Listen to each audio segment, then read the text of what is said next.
I've gotten a few messages like this one that I featured on a Q&A video last week showing just a bit of a lack of understanding of what you should be looking for in an interface when you buy one.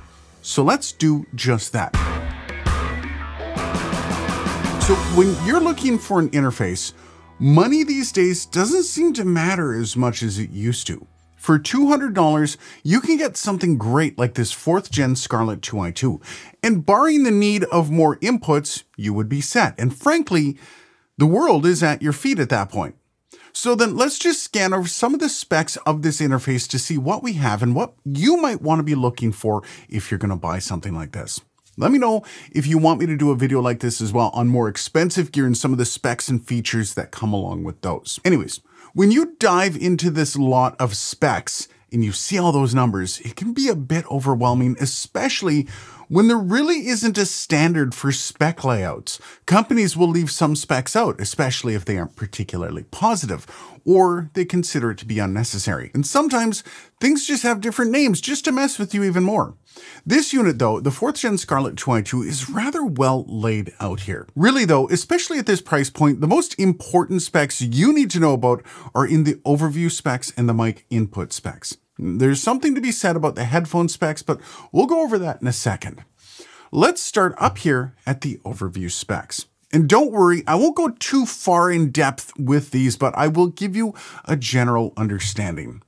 So this unit is going to have 2 mic inputs labeled as preamps. They will have phantom power, which is required for condenser mics and possibly gain boosters if that is something you want. Now, you can find those on microphones like the Dynacaster and the SM7DB. This also has both 2 instrument and 2 line inputs. It is something called air mode, which is really nothing you have to worry about, but it's a light compression that you can toggle on to give your audio a bit of richness. But it is not something you need to consider when buying, trust me. It's actually kind of gimmicky. But then we get a few other things that might be worth your time. Auto gain, which is becoming more and more popular these days, basically meaning it sets your gain at a reasonable level so you don't have to do it yourself, as well as clip safe, which, like auto gain, is becoming more and more popular.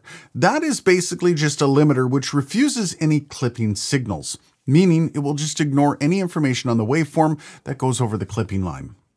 Now, it also has 2 line outs and 1 headphone out. Loopback, which is another important spec that you might be disappointed if it isn't there.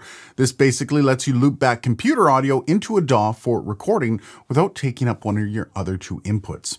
And the connectivity, protocol, form factor, and simultaneous I/O don't really matter at this point. But those last 2 are very important.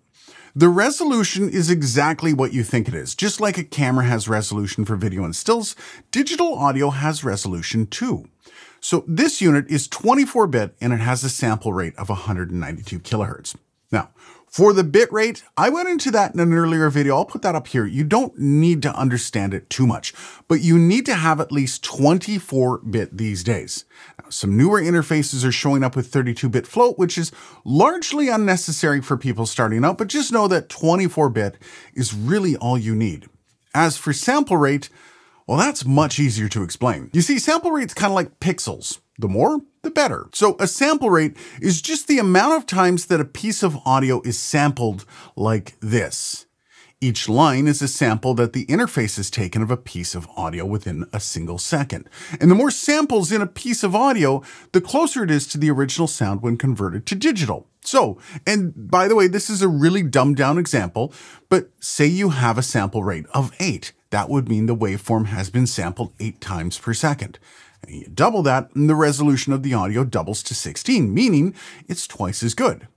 Now, CDs had a sample rate of 44.1 kilohertz, or 44,100 samples per second. DVDs were 48 kilohertz, or 48,000 samples per second. Again, the higher the sample rate, the better. Most pro studios record in 96 kilohertz these days, or 96,000 samples per second. Basically, all in the search for the highest resolution audio possible. Now, you will notice this thing offers up to 192 kilohertz or 192,000 samples per second, which is insane. And I'll be honest with you, for most people buying this unit, you won't be able to find a computer capable of utilizing that. That is more of a flex by Focusrite, but still it's kind of cool. But the minimum sample rate you should be looking for is 48 kilohertz. It's ideal for almost anything you can get your paws into, and it's also ideal for video. And lastly here we have bus power. This is important for later when we talk about headphones, but this just refers to how the unit receives power. If it is bus powered, that means it receives its power over the same USB connection that it uses to communicate with your computer. If it isn't bus powered, it will come with a separate power supply. Both have their pros and cons, but for the sake of this, bus powered means it's more portable and less mess. And for not bus powered means it has a bit more juice to do more things. Again, we'll circle back to that in a bit. Now, let's move on to the last group of specs that really matter at this price point. Those are the microphone input specs. Here, you will find even more confusing numbers, but the only ones you really want to focus on here are the noise EIN and the gain range. Yes, all of these specs are important, but you won't find many variations of them product to product, brand to brand, and for the most part, nothing here is going to really sideswipe any projects you're planning. So then, let's start with EIN, and this one can be super confusing for a lot of people. You want the lowest possible number here at this price, and because it is in the negatives, well, that means you kind of want the higher number. I know, just look at it this way. You want your interface to be somewhere between neg 125 dBu A-weighted and neg 130 dBu A-weighted. What those numbers represent is how much noise is present just in the unit without any gear hooked to it. So if you are throwing this unit into your signal chain, you will know it's only going to add neg 127 dBu of extra noise. Now, this can be important as your setup gets more and more fleshed out. But again, at this price point, you probably aren't rocking multiple things in your audio chain. Now, this unit is neg 127, which is fine, though recently gear has been getting released with better numbers. However, I would argue that most people wouldn't be able to hear the difference in day-to-day use between neg 127 and neg 130, so take that for what it is. Also, this number isn't necessarily always this low, especially in higher quality interfaces, but that's a whole different story that I can get into at another time. Now, as for that gain range, well, this is also one of the bigger specs you need to pay attention to, especially if you're buying gear that is a bit older. This unit offers up 69 dB of gain. Cut to the obligatory meme. Nice. And that is a decent amount of gain. And you have to remember something though. All 69 dB of that gain isn't necessarily all good gain. You will notice that the last little nudge of gain on interfaces is rather noisy, encapsulating that noise level we just talked about. Okay. It's going to turn into ASMR. So you want to make sure you're getting enough gain to use the gear you want to use. And a famous example of that is the SM7B. It notoriously needs over 61 dB of clean gain to get a usable signal, and even more than that if you're doing live streaming.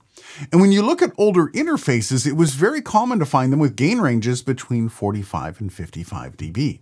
Now, if you're a hairdresser and you could do that math quickly, you would know that would mean you couldn't use an SM7B with it. And you can tell all that by the sensitivity rating of the microphone, though that is a whole other video. But for the sake of this video, you probably want somewhere north of 65 dB of gain if you're running a dynamic microphone. If you're running a condenser, this won't matter as much to you as they're much more sensitive and need way less gain. And that's pretty much it for the specs that really matter at this price point. However, I did say I would gloss over the headphone specs. Now, I'm not going to dive into these, but the one thing I will say is that any unit that is bus powered or powered through the USB connection to a computer will not be able to drive high impedance headphones. In fact, if you're running an interface that is bus powered, I would keep your headphones under 100 ohms.